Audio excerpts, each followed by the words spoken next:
Assalamualaikum warahmatullahi wabarakatuh. Perkenalkan, nama saya Nia Zahra, Prodi Pendidikan Guru Madrasah Ibtidaiyah, semester 1A, dari kampus Sekolah Tinggi Ilmu Al-Quran, STIQ Amuntai. Video ini dibuat untuk memenuhi tugas mata kuliah Bahasa Indonesia dengan dosen pengampu Mu'alim Muhammad Majdi, MPD.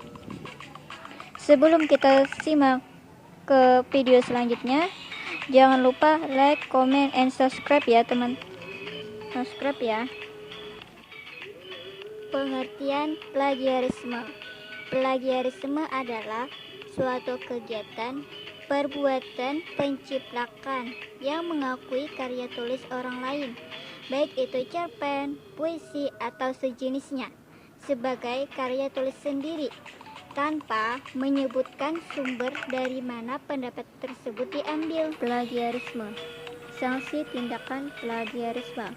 Pada pasal 25 ayat 2, lulusan perguruan tinggi yang karya ilmiahnya digunakan untuk memperoleh gelar akademik, profesi, atau vokasi terbukti merupakan jiplakan, dicabut gelarnya.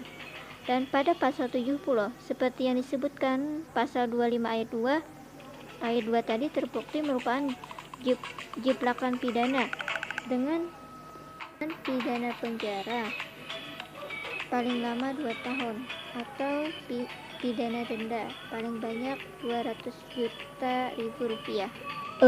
Berikut tindakan yang termasuk plagiarisme. Yang pertama, mengakui gagasan orang lain sebagai pemikiran sendiri. Yang kedua, mengakui tulisan orang lain. Ketiga, mengakui karya kelompok.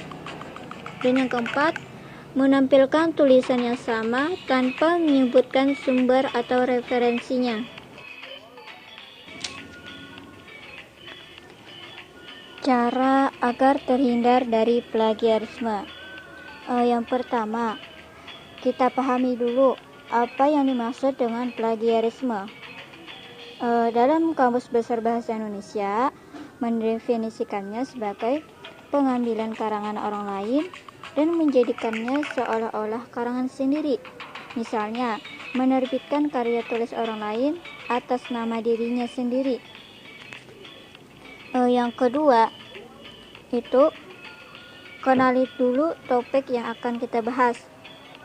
Dengan memahami topiknya, kita lebih sanggup menulis dalam kalimat kita sendiri, bukan sekedar menyatakan ulang definisi yang dikemukakan orang lain. Carilah informasi tentang topik yang kita ingin tulis. Bisa kita dapatkan melalui internet atau buku-buku. Yang ketiga,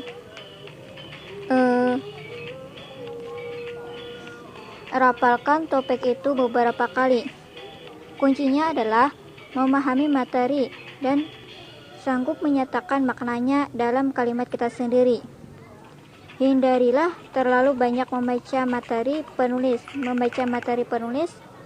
lain, karena kita cenderung menyatakan ulang kalimat penulis. Yang keempat, itu menyebutkan kutipan dan sumbernya. Kita harus mencantumkan daftar pustaka atau literatur yang dikutip dalam karya tulis kita.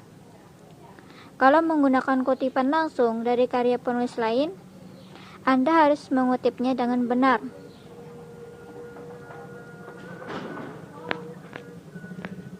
Yang kelima, menyertakan sumbernya.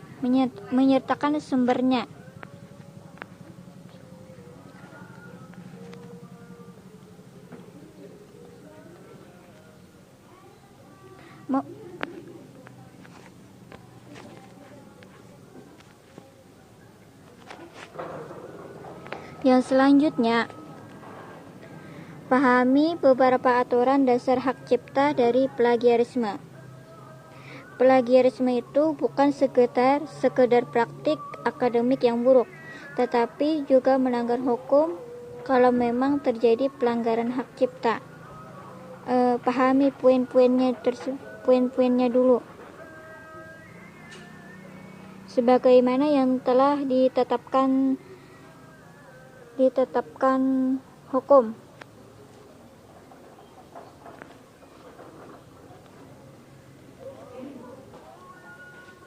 Dan yang terakhir adalah perhatikan dulu apa yang perlu dikutip dan apa yang tidak perlu dikutip. Tidak segala sesuatu dalam penelitian akademik perlu dikutip. Pembaca bisa membaca karya tulis yang penuh kutipan. Di sini ada beberapa poin